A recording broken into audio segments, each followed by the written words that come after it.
Olá pessoal do segundo ano do ensino médio, tudo bem? Como vão? Teremos hoje a nossa aula sobre Primeiro Reinado do Brasil, capítulo 4 do seu livro, tá bom? Primeira coisa importante, a figura mais preciosa, central do nosso primeiro reinado é Dom Pedro I. Dom Pedro, que era filho de Dom João VI, monarca de Portugal. Mas para falar em primeiro reinado, eu tenho que trabalhar um pouquinho o processo da nossa independência que constituiu a base para o primeiro reinado.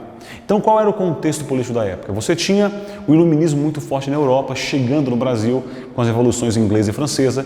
Você tinha a independência dos Estados Unidos, da América Espanhola. Esses fatores influenciaram também, enfervesceram a cultura aqui no Brasil. Você tem, nesse contexto de Confidência Mineira, Conjuração Baiana, uma série de fatores que começaram a colocar o Brasil em ebulição, o desejo pela independência, o desejo de ser uma nação autônoma, Portugal. Isso é um passo interessante. E com o bloqueio continental na Europa e a fuga da coroa portuguesa para o Brasil foi pouco depois elevado a Reino Unido, a Portugal e Algarves. Então o Brasil já não era mais colônia, o Brasil agora era um reino que fazia parte de Portugal. E isso é interessante porque começou a se construir dentro do Brasil esse entendimento, nós não somos mais colônia. E nesse contexto, pouco depois da queda de Napoleão, quando as cortes portuguesas reassumiram o poder em Portugal e teve a Revolução Liberal do Porto, gravem isso, Revolução Liberal do Porto, essa revolução, ela, entre outras questões, tem dois pontos cruciais. Ela vai exigir o retorno da coroa portuguesa para terras lusitanas, que é um desejo para restabelecer o governo em Portugal, e ele vai exigir a recolonização do Brasil. Então perceba que a Revolução Liberal do Porto, lá em Portugal, ela tinha dois pontos. Um ponto liberal com relação a Portugal e um ponto conservador com relação ao Brasil, em recolonizar o Brasil. E é claro que a nossa elite não queria perder a chance de ficarmos independentes. O Dom João VI volta a Portugal com sua família, mas deixa no Brasil o príncipe regente Dom Pedro. E é nesse momento que Bonifácio, com a maçonaria e grupos da elite brasileira se aproximam de Dom Pedro, em especial a maçonaria, que foi uma das grandes responsáveis por nossa independência, tanto que Dom Pedro ele foi iniciado e pouco depois tornou-se grão-mestre da maçonaria, que seria o cargo mais alto na maçonaria, mesmo sem conhecer um pouco o que era maçonaria. Então, Dom Pedro, ele pressionado em Portugal pelas cortes portuguesas, para voltar a Portugal e recolonizar o Brasil, pressionado no Brasil pela elite para ficar aqui e proclamar a independência, ele se vê numa encruzilhada.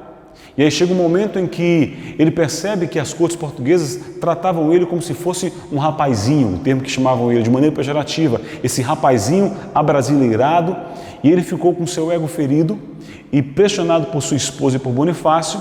No dia 9 de janeiro de 1822, ele vai falar a célebre frase: se for para o bem de todos e felicidade geral da nação, estou pronto, diga ao povo que eu fico no Brasil. E ele fica no Brasil. Isso foi uma afronta a Portugal.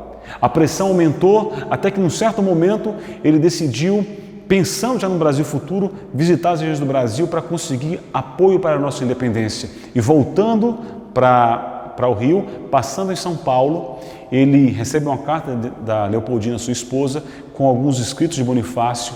E ao ler a carta, sabendo que as cortes portuguesas queriam levá-lo à força para Portugal e queriam recolonizar o Brasil, ele dá o célebre brado de independência. Ele fala: laços fora, soldado. Ele pega, arranca os laços, o brasão português, joga no chão e fala: independência ou morte é a nossa divisa. E ali o Brasil começa a ser uma nação independente. É claro que muitas pessoas acreditam que foi uma independência pacífica, não foi.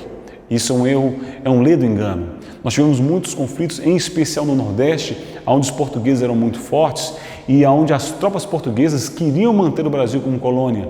Então Dom Pedro teve que contratar mercenários para lutar contra essas tropas portuguesas e expulsá-los. Isso gerou dívida ao Brasil.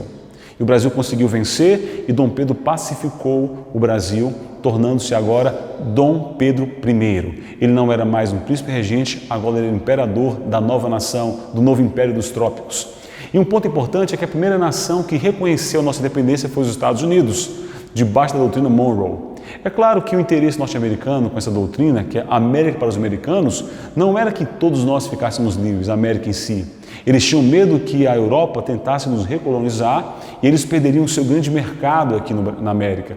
Então os americanos, na figura de James Monroe, eles criaram essa medida para impedir que os europeus mexessem com a América, porque a América eles queriam para eles, tá bom? E um ponto interessante é a Inglaterra, que surge como a nossa grande amiga nesse momento. Amiga entre aspas, né?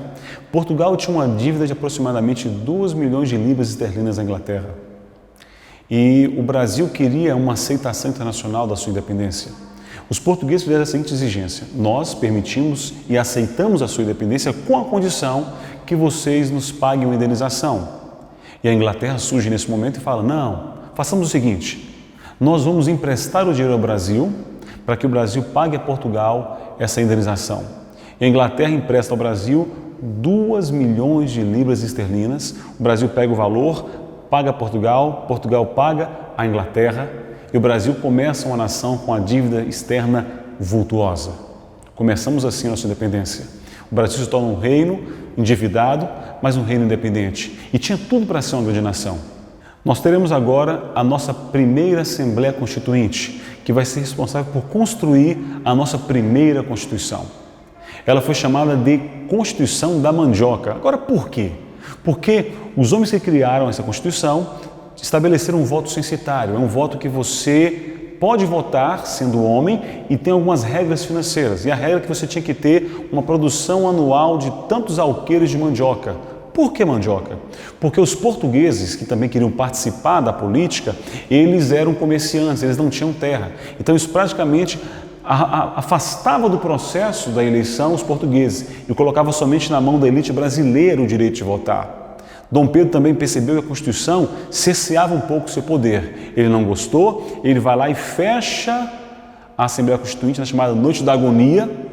No dia seguinte ele prende alguns deputados, manda outros para o exílio e ele vai no ano seguinte escrever e outorgar a nossa primeira Constituição, que era uma Constituição absolutista, tá bom? Dom Pedro criou essa Constituição o seguinte ponto: ao contrário do que vivia o mundo inteiro, as bases do chamado da triparticipação política de Montesquieu, poder executivo, legislativo e judiciário, Dom Pedro criou um quarto poder, o poder moderador, que era um poder quase de semideus. Ele poderia criar leis, ele poderia executar leis, ele poderia julgar as leis, quer dizer, ele julgaria a si mesmo. Era mais absolutista porque era mais centralizada. E aí, nesse contexto, Dom Pedro, ele cria também o voto censitário, ele estabelece padrões que colocam praticamente todo o poder em suas mãos. E aí, ele começa a governar e sendo o primeiro rei debaixo de uma Constituição totalmente absolutista. Tá bom? Esse é o primeiro passo do capítulo 4, nos veremos depois. Bom estudo e que Deus te abençoe.